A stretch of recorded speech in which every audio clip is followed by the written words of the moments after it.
a distintos puntos en Ecuador. Uno de los más conmocionantes fue el ataque al canal de televisión. Allí se vivieron escenas realmente muy dramáticas. Seguramente muchos tendrán en la cabeza lo que pasó con José Luis Calderón, el conductor de la televisión TC de Ecuador, que fue apuntado en vivo, le pusieron un cartucho de explosivo en el saco. Realmente un momento tremendamente dramático, y tenemos la posibilidad de conversar con él. José Luis, ¿cómo estás? Reinaldo 7K te saluda de Radio Con Voz en Buenos Aires. Reinaldo, ¿cómo estás? ¿Qué tal? Lamento estar algo afectado en mi condición médica, principalmente en mi garganta, la voz, bueno, pero creo que me escuchan. Sí, se escucha perfectamente. Además, después de lo que viviste, me imagino que el efecto en la salud debe ser fuerte.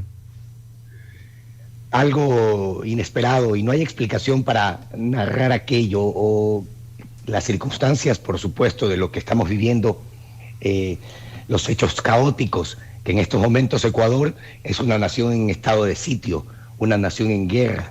Así lo declaró el presidente de la República, Daniel Noboa, que los militares salgan a las calles y es a aplacar, ya no hay negociaciones de por medio.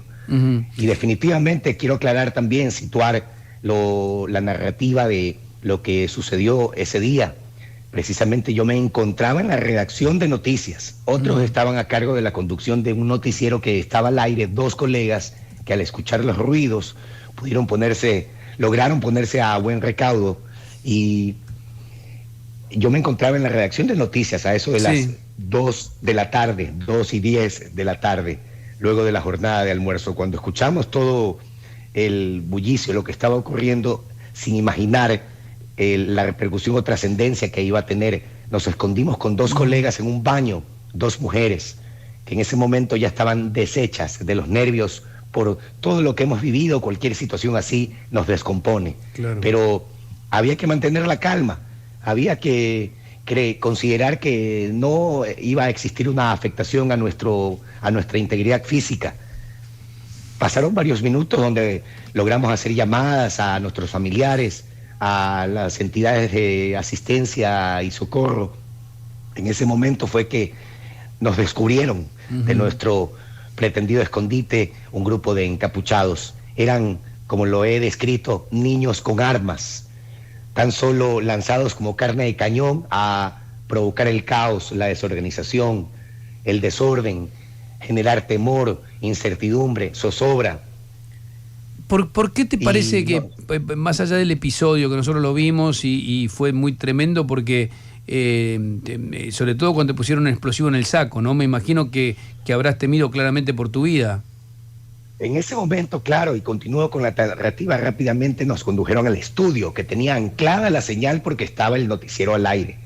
Y uno de ellos me reconoce como cara visible de la empresa, del noticiero, porque yo trabajo en esa empresa hace 23 años. Yo tengo 23 años de ejercicio periodístico.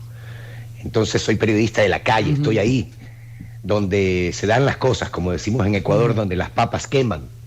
Y buscaban un interlocutor, pero había mucha desorganización, mucho caos e histeria de los captores, de los pistoleros, armados completamente.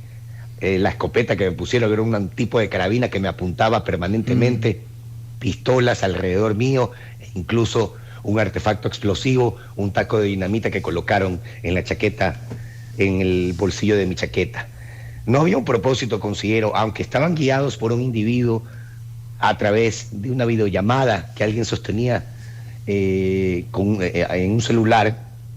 En sus manos sostenía un celular con una videollamada en curso, y un individuo que tan solo por su tono de voz, porque también estaba encapuchado, lo identifico como alguien de edad madura, pero que simplemente empezó a insultarme e insistía en darme un mensaje, pero nunca me lo entregó, digamos. El mensaje al final fue que no entre la policía o nos mataban. La policía ya estaba rodeando el sitio, ya estaba rodeando las instalaciones del medio de comunicación, mientras en el interior los empleados, mis compañeros, muchos estaban realmente descompensados, y no sé por qué no sentí temor, o sea, sentí como tranquilidad de que todo esto iba a pasar y confiaba en la intervención oportuna de los equipos de élite de la policía.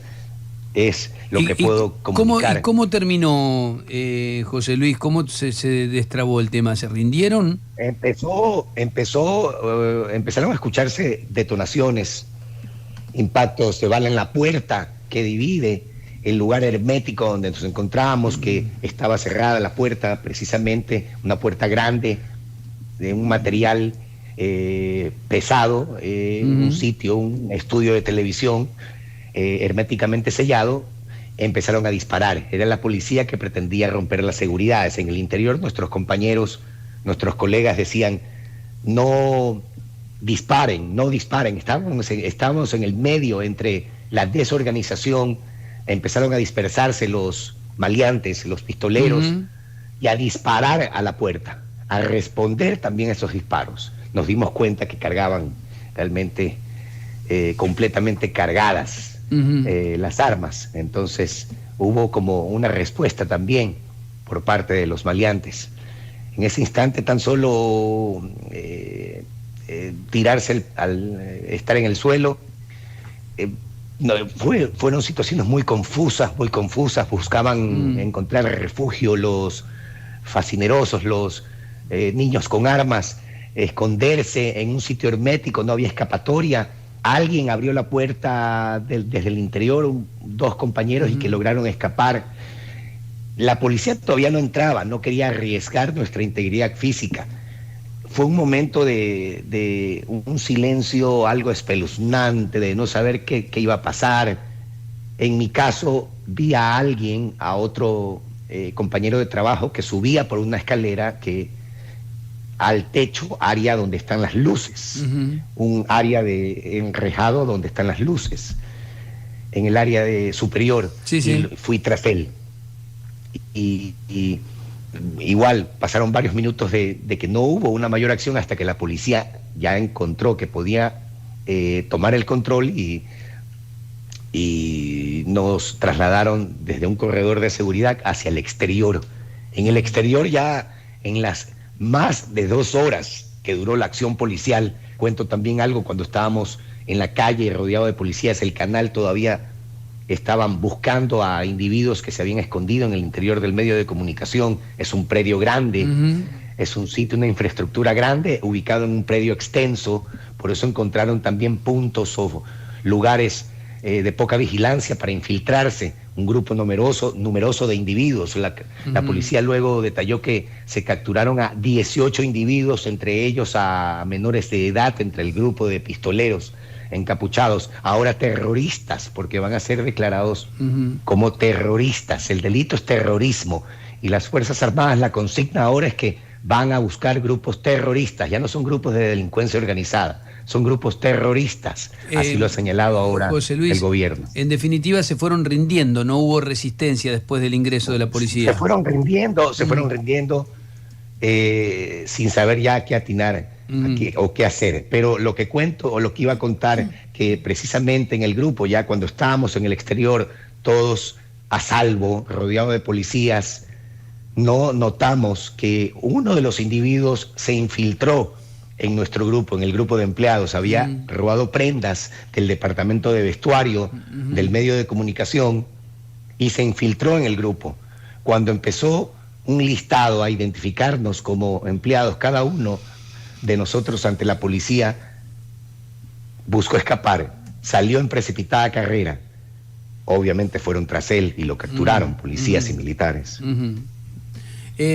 José Luis, más allá del incidente dramático que vivieron ustedes como trabajadores ahí en el medio, con esta locura, con esta presión, apuntados con armas, si tenés que explicarle a nuestra audiencia, que no está tan en el día a día de lo que viene pasando en Ecuador, yo conozco Ecuador, ¿cómo explicás que se ha llegado a esta situación tan dramática? Hemos tocado a fondo una situación realmente crítica, la que vivimos, la infiltración de la narcodelincuencia incluso en estamentos estatales. Ya durante varios años, desde que un gobierno pretendió aliar con los que en ese momento denominaba como pandillas, la situación recrudeció, porque estos estos grupos ya buscaban crecer, buscaban ampliar sus círculos de poder, generar ganancias a través de la comercialización de drogas. Se permeó también las fronteras, principalmente la frontera norte. Ecuador limita en el norte con Colombia. Hay muchos pasos irregulares donde el contrabando de combustible es constante y eso sirve para la producción de cocaína, el combustible precisamente. Entonces es toda una serie de situaciones que permitieron que crezcan estos grupos para convertirse ya en poderosas instituciones, digamos, agrupaciones narcodelictivas aliadas con cárteles mexicanos y colombianos. O sea, realmente Ecuador dejó de ser una isla de paz, y en los 13 millones de habitantes de esta nación, todo lo que ocurre va a tener una repercusión muy crítica. Actualmente Ecuador, el presidente ya declaró un estado de excepción con el consiguiente toque de queda, y luego se estableció otro decreto un día después, y a raíz de los acontecimientos suscitados en el medio de comunicación, un estado de sitio. Estamos en un estado de guerra, de conflicto bélico interno. En cuanto al consenso sobre esto, ¿todo el arco político acompaña esto, o hay sectores de la política ecuatoriana que lo ven con alguna desconfianza, esta decisión? ¿O es acompañado masivamente? No, ya eso ha sido un momento en que sí he observado una acción mancomunada de actores políticos que han reflexionado de que oponerse a lograr cambios necesarios, a lograr consensos, es necesario para el logro del bienestar de nuestra nación, a estar de acuerdo con promulgar leyes que generen resultados a favor del desarrollo colectivo. Pero digo, en esta decisión productivo, local, me refiero en el ámbito judicial. Pero me refiero a esto, los actores políticos. Sí, pero digo, a esto coyuntural, al estado de sitio, ¿es acompañado en general por el resto de la...? Sí. Hay un consenso Bien. Porque es necesario, la situación es crítica. Y te pregunto algo más. No es posible oponerse a dictar medidas drásticas para que el Estado tome el control, y principalmente en las cárceles. Claro, que de ahí siguen... Pues sabés que es un fenómeno que también acá miramos con atención, porque es un fenómeno que se ha comenzado a dar en la Argentina, ¿no? Que hay narcotraficantes detenidos que siguen operando desde allí, manejando sus bandas, manejando el negocio. Te hago una pregunta más que también nos interesa desde aquí. Vi algunos análisis que asocian también el proceso de dolarización con el aumento del narcotráfico en Ecuador. ¿Qué mirada tenés vos? Porque obviamente la dolarización en Ecuador trajo beneficios en considerar que es una moneda dura, no está sujeta a niveles inflacionarios, y eso ha permitido que precisamente aquí se establezca como una base o centro de operaciones para el lavado de activos, para que ese dinero producto del narcotráfico se pueda lavar justo en esta nación. Que los controles pasan desapercibidos. O sea, desde ahí también se parte en crear una ley de extinción de dominio. Es una propuesta también que se ha hecho desde el ámbito gubernamental para que los bienes que de dudosa procedencia o que no sean justificados sean incautados. O sea, definitivamente que eso también ha aportado para que, al tener una moneda dura Ecuador, una moneda estable en cierta forma, no sujeta a niveles inflacionarios, en cierta forma estabilidad financiera, para que a la par también exista el lavado de activos, claro, se pueda manejar con mucho más soltura. José Luis, en campaña el presidente el Noboa... movimiento del dinero del narcotráfico. José Luis, en campaña el presidente Noboa, en una entrevista con un medio argentino, afirmó lo mismo, que el crecimiento del narco estaba ligado a la dolarización. ¿Sigue sosteniendo esa postura? Sigue sosteniendo esa postura, pero no es que eso no implica o conlleva que hay que desaparecer la dolarización o terminar con la dolarización. O sea, obviamente que ninguna autoridad o habitante estaría de acuerdo en que hay que terminar con la dolarización. O sea, no se refiere a que él está opuesto a la dolarización, para aclararlo o ponerlo en contexto, es refiriéndose a que hay que tener o endurecer los controles desde el ámbito financiero, administrativo, monetario, para que realmente esto no se desbanque, digamos, ¿no? El tema de yo lo que vi, mi viaje es un viaje que estuve nada más que 15, 20 días, ya no recuerdo, recorriendo Ecuador, que además es un país hermosísimo, por cierto, con una gente muy amable, muy cálida, pero vi mucha desigualdad social, me impactó mucho eso. Y no sé, y en todo caso es apenas una opinión, vos tenés la opinión que más me interesa porque vivís ahí y sos periodista. Me dio a mí toda la sensación de que el esquema económico, si bien les había quitado el peso de la inflación, que es el principal aporte que te hace la dolarización, había como congelado la actividad económica. Se me ocurría a mí que era muy difícil, no sé, para alguien pobre salir de pobre en el esquema económico que tenía Ecuador. No sé si compartís eso o lo refutás, y te escucho. Hay que trabajar mucho en lograr una justa distribución de la riqueza, y en general un problema en Latinoamérica. Ecuador, por supuesto, posee casos de extrema pobreza y no se justifica teniendo una moneda dura y alcances en el que incluso ahora tenemos un sueldo básico que se sitúa entre los 400 a 500 dólares. Es decir, hay que trabajar mucho todavía en lograr alcances en que la asistencia socioeconómica llegue a los que más lo necesiten, principalmente en sectores periféricos de la ciudad o apartados de las poblaciones. Es algo con lo que se insiste en alcanzar, ¿no? En este momento, entonces, la situación es de estado de sitio, estado de excepción, y con esta calificación de terrorismo, estas bandas de narcodelincuentes.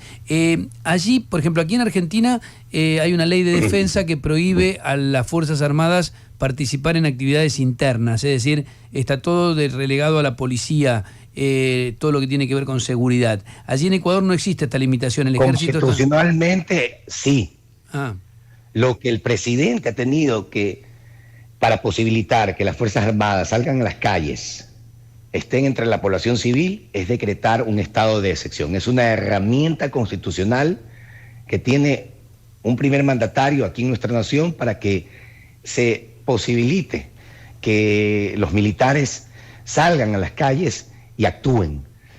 Y obviamente aquí hay una propuesta de consulta popular, se están analizando esto en la Corte Constitucional, en el que las 3 primeras preguntas de esta consulta popular, que serían unas 20 preguntas que se presentarían a la ciudadanía muy posiblemente en marzo, están vinculadas al tema de seguridad y a que el rol de las Fuerzas Armadas sea de prevención y erradicación de la narcodelincuencia, de la delincuencia armada.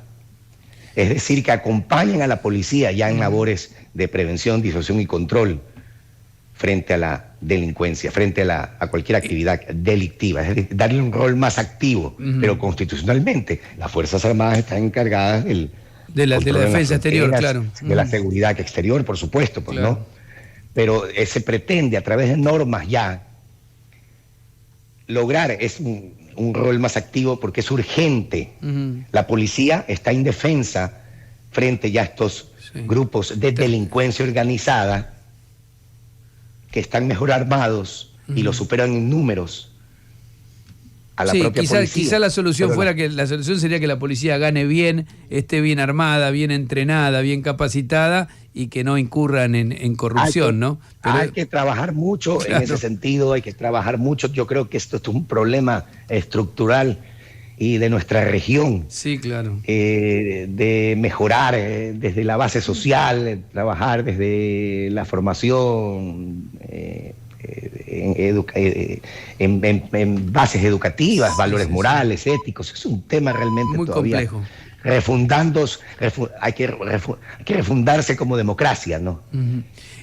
José Luis, te agradecemos mucho estos minutos, nos alegramos por supuesto que haya terminado sin lamentar ningún incidente más grave del que ocurrió. Te mandamos un abrazo y vamos a estar en contacto. A ustedes muchas gracias y estoy a las órdenes. José Luis Calderón, el conductor de la tele del canal TC de Ecuador, que vivió, bueno, ese momento tan dramático. 11:30, no te garantiza nada que el ejército participe, te digo, porque en México pasó. En México le dieron participación y fue peor. Lo que tenés que tener es una fuerza adecuada para combatir el delito cuando tenés enfrente a un titán, ¿no? Porque manejan fondos infinitos. A mí me preocupa todavía que en Argentina no haya una propuesta clara de combate al narcocrimen, ¿no? Se sigue hablando, pero la situación sigue siendo la misma. Y además, bueno, el tema de la desigualdad. Si vos en los barrios no tenés contención, no tenés trabajo, no generás condiciones para que los chicos no terminen, o muchos chicos no terminen siendo mano de obra de bandas criminales, fíjate lo que decía, ¿no? La mayoría eran pibes jóvenes, claro. Pibes muy, muy chiquitos. Bien, yo insisto con esta idea. El principal desafío que va a tener la democracia en las próximas décadas, te diría, en América Latina, es cómo enfrentar al crimen organizado vinculado a la narcodelincuencia.